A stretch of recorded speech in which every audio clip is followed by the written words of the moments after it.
चौपाल देखने वाला सबला दर्शकाने राम राम सा।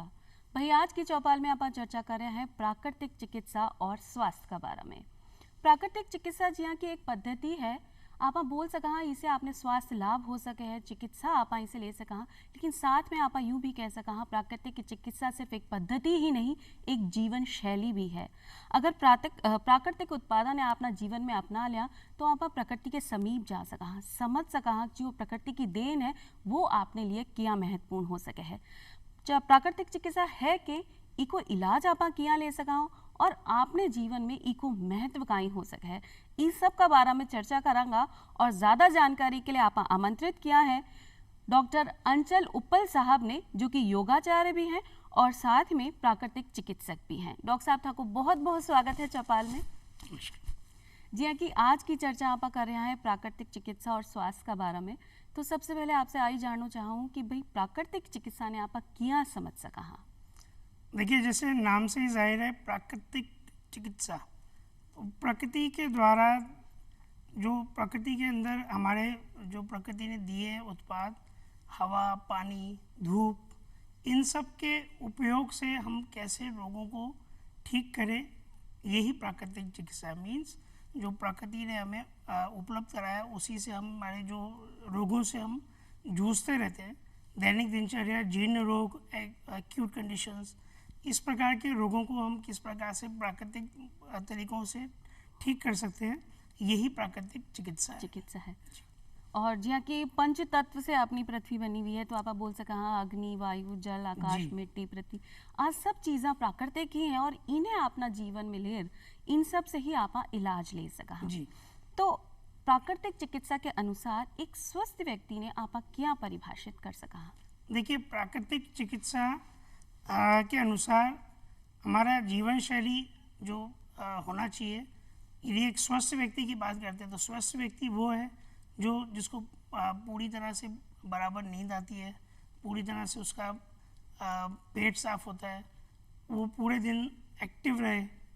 इस प्रकार से ये जो यदि हमारी दिनचर्या की यदि हम बात कर रहे हैं तो शारीरिक और मानसिक रूप से यदि हम पूरे दिन एक्टिव रहते हैं और इन सब चीज़ों का पालन करते हैं तो आप ये मान सकते हैं कि वो व्यक्ति स्वस्थ है। जी जी जी।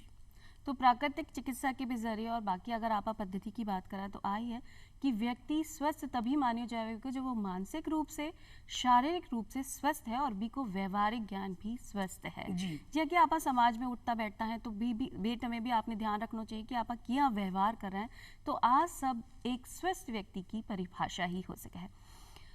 आपने दिनचर्या के बीच में बात करी है, तो आपसे आई पूछ लूँ कि भाई प्राकृतिक चिकित्सा के जरिए आपने क्या की दिनचर्या रखनी चाहिए जिसे आप स्वस्थ जीवन पा सका। जी बिल्कुल, बहुत ही अच्छा प्रश्न है। प्राकृतिक चिकित्सा के अनुसार एक दिनचर्या सबसे पहले तो जल्दी उठने की, कि आप जितना जल्दी उठ सकें, उठ के आप अपना जो नित्यक्रम है उसे करके आपको शुरुआत करनी चाहिए योगाभ्यास से।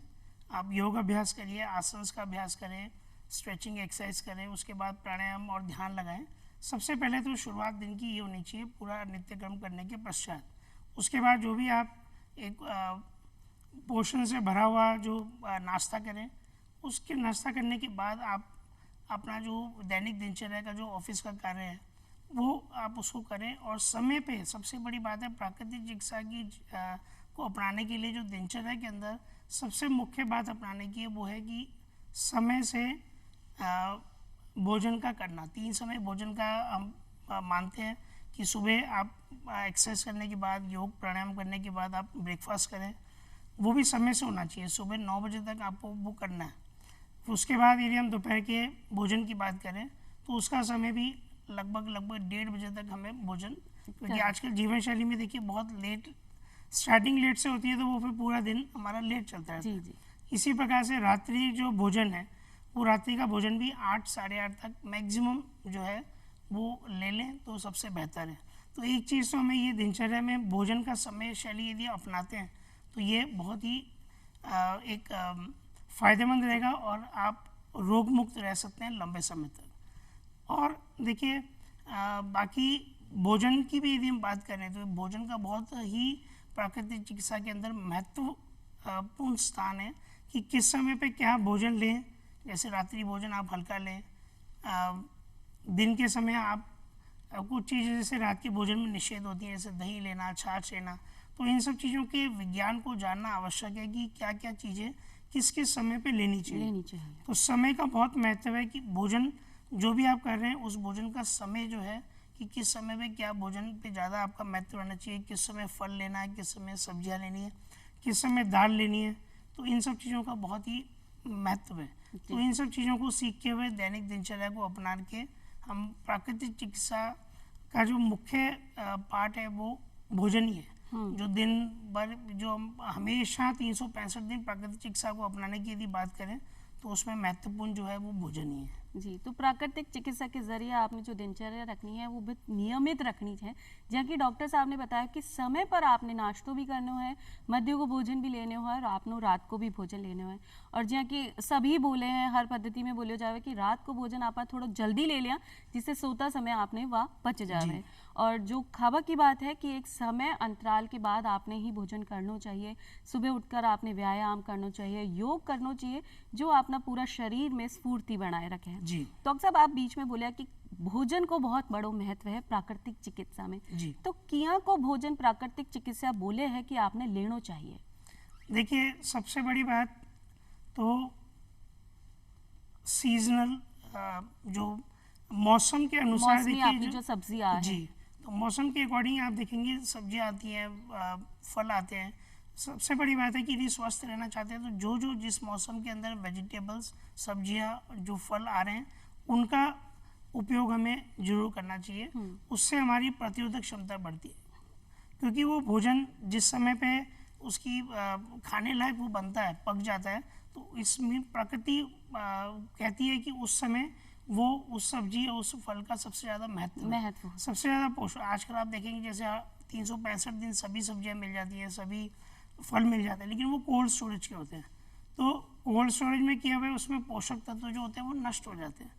ले तो लेते हैं हम, लेकिन हमें लगता है कि हम ले रहे हैं, लेकिन उसके पोषक तत्व एक तो जिस मौसम के अंदर वो सब्जियां या प्रचुर मात्रा में आ रही हैं उसी समय उसका उपयोग करना चाहिए। ये एक सबसे महत्वपूर्ण बात है। और भोजन के अंदर यदि रात के भोजन की बात करें, रात्रि भोजन में जैसे हम सबसे बड़ी बात एक जो रेकमेंड करते हैं वो ये है कि आप प्रोटीन्स का इंटेक कम से कम करें। जैसे दालें जो हैं वो दिन के समय लेनी चाहिए। रात के समय जितना हल्का भोजन होगा उतना बेहतर आपको नींद आएगी, उतना बेहतर आपका पाचन तंत्र रहेगा, उतना ज़्यादा आप ऊर्जावान और स्फूर्ति महसूस करेंगे।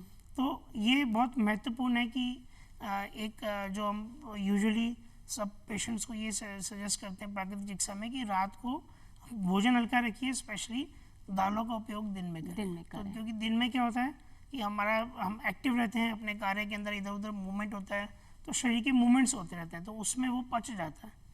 तो ये एक बहुत महत्वपूर्ण बात है जो मैं सबको चाहूँगा कि आप अपनाएं। जो भी आपने प्रकृति प्रदत्त आहार है, जो फल सब्जी हो गई, दाड़ा हो गई, तो इको आप ज़्यादा से ज़्यादा सेवन कर सका। और खासकर की बात आ ध्यान रखनी है, जो भी भारी भोजन है या गरिष्ठ भोजन है वो आपने दिन में ही लेना है। बिना अगर आप रात के समय ले तो पाचन में आपने परेशानी हो सके। इसलिए शाम के समय आप हल्को भोजन लेवा और दिन में आप जिया कि डॉक्टर साहब ने बताया कि दाल जैसी भारी चीज़ जो पचपा में समय लगे है बिना आप दिन का समय ले सका। तो खानो अगर आप नियम कायदा से खावांगा तो आप खुद ब खुद स्वस्थ। जी, यही सबसे बड़ी प्राकृतिक उपचार की है कि आप रोगी ना हो। जी। प्राकृतिक उपचार जो है, जो चिकित्सा है, वो अपना जीवन में क्या महत्वपूर्ण है कि हर व्यक्ति ने भी इन्हें अपनाना चाहिए। क्योंकि आज के समय में लोगों के पास समय नहीं है, वो जल्दी से जावे हैं और कोई भी एक दवाई ली और आप तुरंत ठीक हो गया, अपना तुरंत इलाज की आवश्यकता हो जाए। तो ऐसे में आप लोगों ने क्या समझा सका कि प्राकृतिक चिकित्सा आपने लिए बहुत महत्वपूर्ण है। देखिए आज जैसे यदि हम प्राकृतिक चिकित्सा की आवश्यकता इसलिए भी है कि रोग प्रतिरोधक क्षमता कोई भी व्यक्ति 100% नहीं रख सकता है, क्योंकि ना पानी शुद्ध है, ना भोजन शुद्ध है। जो भी सब्जियां, फल जो उगाए जाते हैं उनमें भी पेस्टिसाइड्स डलता है। तो देखिए कहीं ना कुछ केमिकल्स का उपयोग हो रहा है। पानी दूषित है, उससे हम बच नहीं सकते। हम जितना मर्जी फिल्टर करें, जैसे हम आरओ वाटर की बात करें, आरओ तो मृत पानी माना जाता है, यदि आप आरओ वाटर पीते हैं तो आप मृत पानी पी रहे हैं, तो जो पानी के तत्व हैं वो वैसे ही नष्ट हो गए।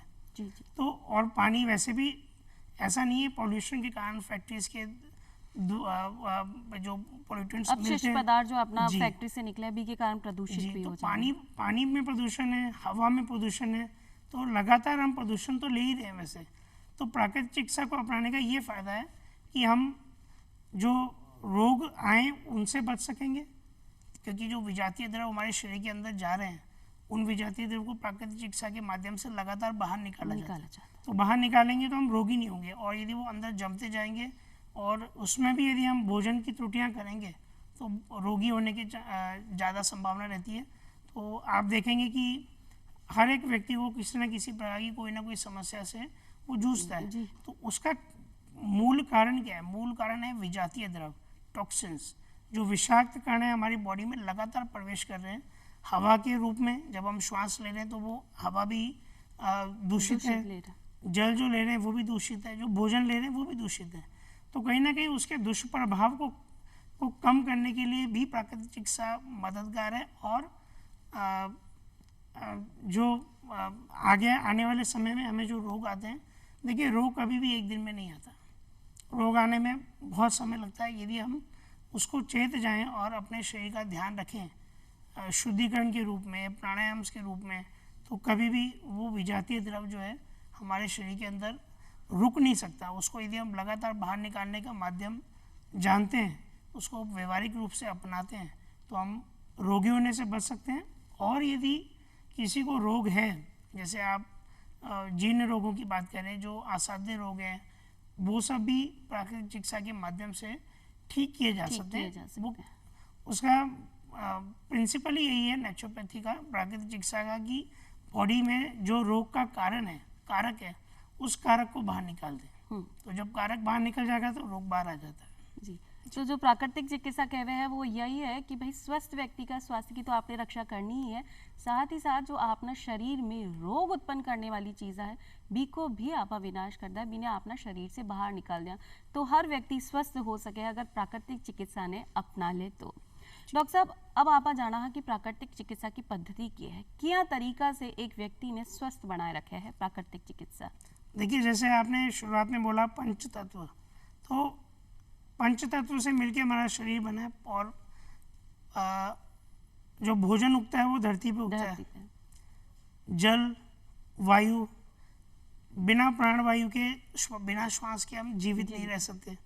तो इन्हीं सब चीज़ों के मिश्रण से प्राकृतिक चिकित्सा की जाती है। जल के माध्यम से, मिट्टी के माध्यम से, हवा के माध्यम से, धूप के माध्यम से, यही प्राकृतिक चिकित्सा का मूल जो है इलाज करने की पद्धतियाँ इन्हीं से निकली हैं। तो जैसे मिट्टी है, मिट्टी की जो प्रकृति होती है वो होती है ठंडक पहुँचाना। तो यदि हमारे शरीर में गर्मी ज़्यादा है, जैसे पित्त के रोग हैं, वात है, इन सब के अवशोषण के लिए हम मिट्टी का उपयोग करते हैं। तो वो उपचार पद्धतियों के अंदर मिट्टी को स्पेशली ट्रीट करके और उनमें उनको धूप लगवा के उस प्रकार के कॉम्बिनेशंस बना के और फिर उनसे चिकित्सा दी जाती है, जिससे विजातीय द्रव हमारी बॉडी में से वो मिट्टी अवशोषित कर लेती है। इसी प्रकार से जल ठंडक पहुँचाता है, शीतलता का रूप देता है। तो जैसे हमारा शरीर 72% जल से बना हुआ है, तो आज का भोजन यदि देखें तो बिल्कुल विपरीत है। 80% भोजन तो हम लेते हैं एसिडिक, जिसमें अम्ल होता है, और हमारा शरीर बना हुआ है 72% जो है वो जल से बना हुआ है। तो विपरीत भोजन लेने की वजह से ही रोगों का मुख्य उत्पन्न होने का कारण है। तो जल के माध्यम से हम पूरी बॉडी में शरीर के अंदर जो गंदगी के रूप में टॉक्सिन्स, विषाक्तीय द्रव जो जमा हो जाते हैं, उनको बाहर निकालने का जो पद्धतियाँ होती हैं, शुद्धिकरण की क्रियाएं होती है, मिट्टी पट्टी है, जल की पट्टियाँ देते हैं, कटी स्नान है, रीठ स्नान है, ये सब जल की चिकित्सा पद्धतियों के द्वारा शरीर के अंदर जो जमा हुआ रोगों का कारक है, उन कारक को बाहर निकालते हैं। इसी प्रकार से यदि हम हवा की बात करें, जो प्रचंड मात्रा में उपलब्ध है, लेकिन उसको प्राणायाम के माध्यम से, जैसे हम श्वसन क्रियाएं जो करते हैं योग में, उन प्राणायाम के माध्यम से शरीर के प्रत्येक कोने तक, प्रत्येक कोशिका तक प्राणवायु यदि पहुंचा दें तो आपका शरीर रोगी ही नहीं होगा। जी। तो ये सब प्राकृतिक चिकित्सा की पद्धतियाँ मिट्टी, हवा, धूप, इन सब के द्वारा जो है वो दी जाती है। जी, और इन सब चीज़ों के द्वारा अलग अलग तरीका से एक व्यक्ति ने स्वस्थ किया जा सके। बीकी बीमारी समझ और प्राकृतिक चिकित्सा काम करते है कि अगर कोई ने कोई बीमारी है तो बीको इलाज ई पद्धति के जरिए होगा चिकित्सा में, और कोई ने दूसरी बीमारी है तो बीको इलाज भी होगा। तो आपसे आज जानना चाहा कि भाई कौन कौन सा रोग है जो प्राकृतिक चिकित्सा के जरिए सही हो सके हैं? देखिए, रोग दो प्रकार के होते हैं। एक तो होता है जीर्ण रोग। जीर्ण रोग होते हैं बहुत लंबे समय तक, जैसे एग्जाम्पल उच्च रक्तचाप, हाई ब्लड प्रेशर, डायबिटीज़ की प्रॉब्लम, बहुत अस्थमा, ये सब ऐसे रोग होते हैं जो एक बार लग गए तो उसके लिए आपको जीवन भर रोग दवाइयाँ लेनी पड़ती हैं। जब आप एलोपैथी में डॉक्टर से सलाह करते हैं तो वो कहते हैं कि जीवन पर्यंत आपको ये दवाइयों का लेनी पड़ेगी। तो ये होते हैं जीर्ण रोग। एक होता है जो जैसे बुखार है या छोटे छोटे कभी गैस हो गया, तो ये छोटे छोटे रोग होते हैं जो आते हैं और चले जाते हैं। तो देखिए, जीर्ण रोगों के लिए जो है प्राकृतिक चिकित्सा तो बहुत ही एक हम भी कहेंगे कि एक सेफ्टी से कार्य करता है, एक बिल्कुल उसका कोई दुष्प्रभाव नहीं है। प्राकृतिक चिकित्सा के माध्यम से, जैसे मैंने आपको बताया कि शरीर की गंदगी को, उस कारक को बाहर निकाला जाता है, तो इसका कोई दुष्प्रभाव तो है ही नहीं। इसका प्रभाव ये आएगा कि आपका जो रोग का कारक है वो समाप्त हो जाएगा। जी। तो डॉक्टर साहब, बहुत सारी ऐसी बीमारियां हैं जो प्राकृतिक चिकित्सा के जरिए ठीक हो सके हैं। जैसे आम तौर पर जैसे भी मौसम में बदलाव हुआ तो अपना त्वचा संबंधित रोग उठ जावे हैं। कई बार आप बहुत गंभीर समस्या हो जाए तो चर्म रोग में भी स्थापित हो जाए, तो कई प्राकृतिक चिकित्सा में इको भी इलाज है? देखिए, चर्म रोग का मुख्य जो कारण होता है वो पेट से आता है। जैसे जब अम्ल की मात्रा बढ़ जाती है, जब एसिड की मात्रा हमारे शरीर में बढ़ जाती है, तो चर्म रोग जैसे बहुत जैसे सोराइसिस है, एक्जिमा है, ये सब ऐसे रोग हैं जो एक बार हो गए तो एलोपैथी में आपको स्टेरॉइड्स तक लेने की नौबत आ जाती है। तो प्राकृतिक चिकित्सा के माध्यम से हम इन जीर्ण रोगों को पुनः जो है वो ख़त्म किया जा सकता है। अम्ल जो है पूरे शरीर में से और ब्लड में से जो है अम्ल को निकाल के इन्हीं माध्यम से, मिट्टी के माध्यम से, पानी के माध्यम से, अलग अलग जो पद्धतियाँ होती हैं उनके कॉम्बिनेशन माध्यम से जो है शरीर के विकारों को बाहर निकाल देते हैं। तो जिससे ये जो सोराइसिस, एक्जिमा जैसे जीर्ण रोग हैं वो भी समाप्त हो जाते। जी हाँ, हर भी में बोले जावे कि भाई वात, पित्त और कफ और 3 मूल कारण है कोई भी व्यक्ति का रोगी हो पाए। तो अगर इन सब ने आप बराबरी रख लिया या मतलब समानता हो, भी में बैलेंस बने रहे, तो प्राकृतिक चिकित्सा के जरिए आप बैलेंस बनाया जा सके और एक व्यक्ति स्वस्थ हो सके है। तो आपसे जानना चाहूँ कि भाई मूल कारण कहीं सिर्फ 3 ही चीज़ें हैं या कोई और भी कारण हो सके एक व्यक्ति का रोगी होगा में? देखिए, वात, पित्त और कफ, ये जो प्रिंसिपल है ये आयुर्वेद का है। जी। और प्राकृतिक चिकित्सा और आयुर्वेद के अंदर समानता काफ़ी है, लेकिन प्राकृतिक चिकित्सा के अंदर जो मुख्य कारण माना गया वो विषाक्तीय द्रव माने गए हैं कि बॉडी में टॉक्सिन्स की मात्रा यदि बढ़ जाती है तो वो रोग का रूप ले लेता है। जैसे गठिया है, घुटने में दर्द है, कमर में दर्द है, गर्दन में दर्द है, आपको कहीं भी कोई भी समस्या यदि पैदा हो रही है शरीर में, तो उसका जो मूल कारण है वो बॉडी में टॉक्सिन्स है। अब वो टॉक्सिन्स देखिए 2 माध्यम से आते हैं शरीर में। पहला जो मुख्य माध्यम है वो तनाव है, स्ट्रेस जिसको हम कहते हैं। तनाव की वजह से हमारी बॉडी के अंदर एसिड की मात्रा ज़्यादा सीक्रेट होती है, जिसकी वजह से बॉडी के अंदर विजातीय द्रव बढ़ गए। दूसरा जो मुख्य कारण है वो जब बाहर से हम भोजन ले रहे हैं और जो हवा ले रहे हैं, जो पानी का जो अंदर इनटेक कर रहे हैं, वो दूसरा कारण है। तो ऐसा नहीं है कि केवल बाहर के जो भोजन के माध्यम से हम रोगी हो रहे हैं, ऐसा नहीं है। हमारे मानसिक स्थिति का बहुत मुख्य रोल है। तो मानसिक एवं शारीरिक दोनों कारण है रोगों के, जिसमें मुख्यतः जो सबसे बड़ा जो कारक माना गया वो मानसिक रोग है। जी। तो डॉक्टर साहब, जहाँ की भागदौड़ भरी जिंदगी है और हर व्यक्ति का जीवन में तनाव है ही, अपन तनाव ने दूर नहीं कर सका अपना जीवन से, तो कहीं हर व्यक्ति ही बीमार है? देखिए, तनाव दूर करने के लिए सबसे महत्वपूर्ण योग है। यदि हम प्राणायाम रोजाना अभ्यास करते हैं तो आप तनाव को मैनेज करना सीख जाते हैं, आप तनाव प्रबंधन सीख जाते हैं। तो ऐसा नहीं है कि तनाव शून्य हो सकता है, तनाव किसी भी व्यक्ति का शून्य नहीं हो सकता। तनाव को हमेशा नेगेटिव माना जाता है, जबकि तनाव दो प्रकार का है, नेगेटिव एंड पॉजिटिव। स्ट्रेस जो होता है वो पॉजिटिव भी है और नेगेटिव भी है। तो जो सकारात्मक जो तनाव है वो हमें आगे ले जाता है, और नकारात्मक जो है वो हमें डिप्रेशन की तरफ ले जाता है, हमें रोग पैदा करता है। तो ऐसा नहीं है, किसी चीज़ को अचीव करने के लिए, किसी चीज़ को पाने के लिए हमें सकारात्मक तनाव को रखना जरूरी भी है, लेकिन नकारात्मक जो है वो हमारे रोगों का कारण हो सके है। तो आप यूँ भी कह सका कि भाई अगर मानसिक स्वास्थ्य आपने पानो है तो प्राकृतिक चिकित्सा के जरिए आप पा सका। हाँ जी, आपने बताया कि बहुत सारा रोगा का इलाज हो सके है अपना प्राकृतिक चिकित्सा के जरिए। तो कहीं आपना जो गंभीर और असाध्य रोग जीने बोलो जावे है, तो कहीं बीको भी इलाज अपना प्राकृतिक चिकित्सा में है? जी देखिए, प्राकृतिक चिकित्सा किसी भी असाध्य रोग में कार्य करती है।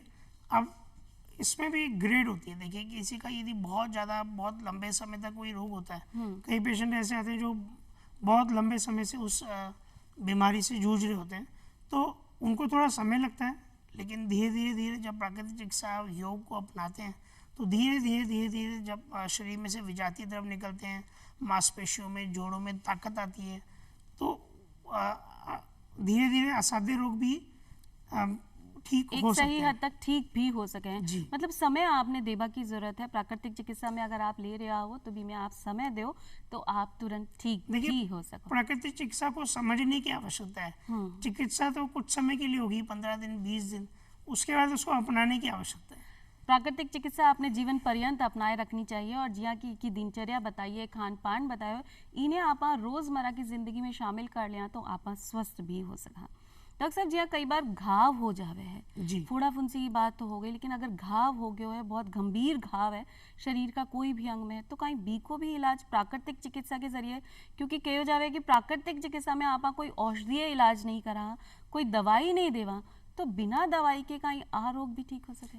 देखिए, जो इन्फेक्शंस की बात आप कर रहे हैं, या देखिए बाहर के घाव तो किसी लेप से या उससे ठीक हो सकते हैं, लेकिन अंदरूनी जो यदि इस प्रकार का कोई घाव है या कोई इन्फेक्शन है, तो उसमें प्राकृतिक चिकित्सा की कुछ सीमाएं हैं।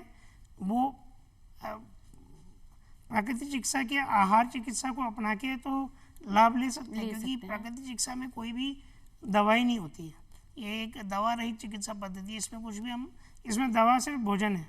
तो जो आप भोजन ले रहे हैं वही दवा की तरह काम करता है कि क्या भोजन आपको लेना, क्या नहीं लेना। तो क्योंकि यदि कोई इस प्रकार का कोई रोग है जिसके अंदर तुरंत प्रभाव से या किसी को आवश्यकता है ट्रीटमेंट देने की, तो वहाँ पे नेचुरोपैथी के अंदर एक सीमा है, वहाँ पे हमें तुरंत एलोपैथी चिकित्सा का सहारा लेना चाहिए। तो वही है कि आप कोई भी चिकित्सा लेवा तो बी के लिए आपने खुद ने समझदारी होनी चाहिए कि कौन सी चिकित्सा आपने किया काम कर सकते हैं। जी प्राकृतिक चिकित्सा ने आप अपना स्वस्थ तो रह सका, लेकिन आपने अगर कोई गंभीर बीमारी हो गई है, कोई चोट वोट है, कोई घाव है, तो बिने बढ़वा मत दो। शुरुआती दौर में अगर प्राकृतिक चिकित्सा ने अपना लिया तो आप स्वस्थ रह सका। जी हाँ, आप एक भेद की बात आई कि प्राकृतिक चिकित्सा और आयुर्वेद दुनिया में बहुत ज़्यादा समानता है, लेकिन दुनिया में अंतर भी है। तो आपसे आई जानो चाहो कि क्या आप इन दुनिया में अंतर कर सका? देखिए, आयुर्वेद और प्राकृतिक चिकित्सा का जो मुख्य अंतर है वो ये है कि प्राकृतिक चिकित्सा दवा रहित चिकित्सा पद्धति है। तो इसमें किसी भी प्रकार की कोई भी औषधि नहीं दी जाती है। और आयुर्वेद के अंदर जो मुख्यतः है, जैसे आप कभी आयुर्वेद वेद को दिखाते हैं या आयुर्वेदाचार्य या आयुर्वेदा डॉक्टर को कंसल्ट करते हैं, तो वो आपको कुछ दवाइयाँ भी लिखते हैं। तो मुख्य अंतर यही है प्राकृतिक चिकित्सा एवं आयुर्वेद के अंदर, कि आयुर्वेद में दवाइयाँ लिखी जाती हैं, होती वो जड़ी बूटियों से संबंधित है, लेकिन प्राकृतिक चिकित्सा में किसी भी प्रकार की कोई भी दवाई नहीं देते हैं। और दूसरा जो मुख्य अंतर है, समानता यदि हम बात करें तो मुख्य समानता ये है कि आयुर्वेद में भी पंचकर्म और जो शुद्धिकरण की प्रक्रियाएं हैं वो प्राकृतिक चिकित्सा की तरह ही शुद्धिकरण पे आधारित है।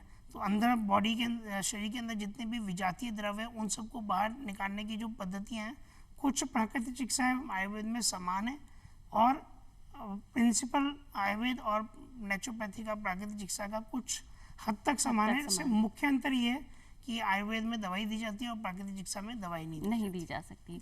तो जो लोग अभी भी स्वस्थ हैं और स्वस्थ ही बने रहना चाह रहे हैं, तो वो प्राकृतिक चिकित्सा ने अपना सका है कि आपने प्राकृतिक प्रदत्त जितनी भी चीज़ें हैं, फल सब्जी है, पेड़ की पत्ता है, शाक है, इन सब से कोई ना कोई तरीका से आपने लाभ हो सके। क्योंकि प्राकृतिक चिकित्सा में सुबह का समय आप बहुत सारा ऐसा पत्ता है जिन्हें इकट्ठा करके जूस निकाल बिने पी सका, जो आपने शरीर में शांति दे सके और अपना शरीर में जितना भी गंदगी है बिने बाहर निकाल दिया। तो एक तरह से तो आई है कि प्राकृतिक चिकित्सा ही आपने अपना लेना चाहिए। हाँ, अगर आपने कोई गंभीर बीमारी है तो आप दूसरी पद्धति पर जा सका। देखिए, मानव शरीर जो है वो एक मशीन की तरह है। जी। जैसे कोई मशीन होती है, उसकी हम सर्विस कराते हैं, उसको रिपेयर कराते हैं। तो मानव के द्वारा सबसे ज़्यादा अनदेखा किया जाने वाला खुद का शरीर है। हाँ, फिर हम खुद के शरीर का ध्यान रखें और उसकी बॉडी की, शरीर की, मन की समय समय पे सर्विसिंग कराएं, तो रोग आने का संभावना ही बिल्कुल नहीं। बिल्कुल सही बात बोली डॉक्टर साहब कि आप खुद की देखभाल कम करा। हाँ, आप बस व्यर्थ की चिंता में फंस जावा है, तो ऐसा आपना नहीं करना है। ही प्राकृतिक चिकित्सा कह रहे हैं कि मन शांत रखिए, जीवन स्वस्थ रखिए और प्रकृति से आप जुड़े रहा। डॉक्टर साहब थे अपनी चौपाल में आया और इतनी चोखी जानकारी प्राकृतिक चिकित्सा के ऊपर दी। और जहाँ तक उम्मीद है अपना दर्शकों ने प्रोग्राम पसंद आया हो और सबका सब आई चाहूँगा कि प्राकृतिक चिकित्सा ने अपना जीवन में अपना लिया। डॉक्टर साहब थाने धन्यवाद देना चाहा और आज मैं चला फिर मिलांगा एक नई जानकारी के साथ। तब तक के लिए राम राम साहब।